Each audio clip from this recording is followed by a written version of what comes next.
اپنی پچھلی ویڈیو میں آپ کو بتا چکی ہوں کہ ہم نے چاند رات کو چاند دیکھنے کے بعد کون کون سے اذکار پڑھنے ہیں، اور اس کا لنک میں نے آپ کے لیے ڈسکرپشن میں چھوڑ دیا ہے۔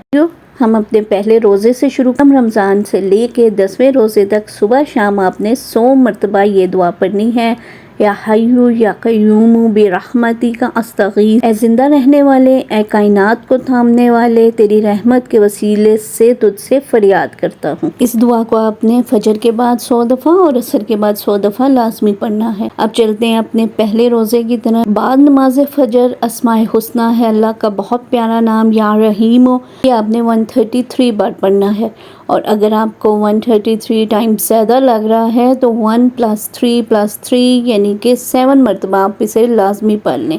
اسی طرح بعد نماز ظہر پیارا اسماء الحسنی یا کریم، یہ بھی آپ نے 133 مرتبہ پڑھنا ہے، اور اس کو بھی آپ اسی طرح کر سکتے ہیں، لیکن بہت چھوٹا سا نام ہے، 133 میں بھی شاید تھوڑا سا ہی ٹائم لگے گا۔ بعد نماز عصر اسماء الحسنی یا رزاق، اور یہ آپ نے 200 مرتبہ پڑھنا ہے، اور اگر آپ چاہتے ہیں کہ آپ کا رزق بے انتہا ہو جائے تو اس کو آپ 200 ٹائمز ہی پڑھیں۔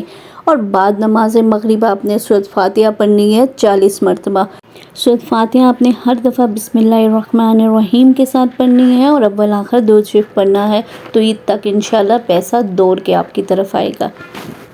آپ کو اس ویڈیو میں بتاتی چلوں کہ حضرت مولانا حافظ فضل الرحیم اشرفی جو جامعہ اشرفیہ کے محتمم تھے نائب، انہوں نے یہ تمام وظائف جو ہیں اس کی تصدیق کی ہے، اور انہوں نے ساتھ یہ بھی کہا کہ حضرت صلی اللہ علیہ وسلم کے بتائے ہوئے وظائف، ان کی سنتوں پر عمل کرنے میں اس کے علاوہ کوئی چیز آپ کو اجر و ثواب نہیں دے سکتی، اور نہ منافع اور نہ نفع بخش ہو سکتی، جتنا آپ کو وہ وظائف نفع دیں گے جو حضرت صلی اللہ علیہ وسلم سے ثابت ہوں گے۔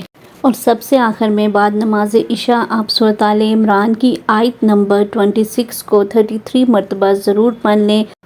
بسم اللہ الرحمن الرحیم، میں اس کا ترجمہ آپ کے سامنے پڑھ دیتی ہوں۔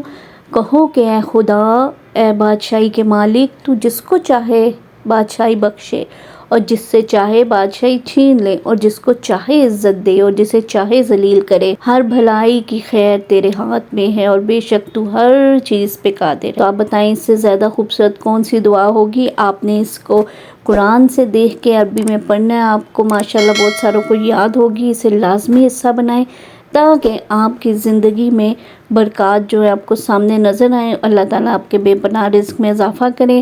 اس کے بعد میری اگلی ویڈیو ہوگی ہمارے دوسرے روزے پر، جس میں بتائیں گے کہ ہم دوسرے روزے میں کیا پڑھیں گے۔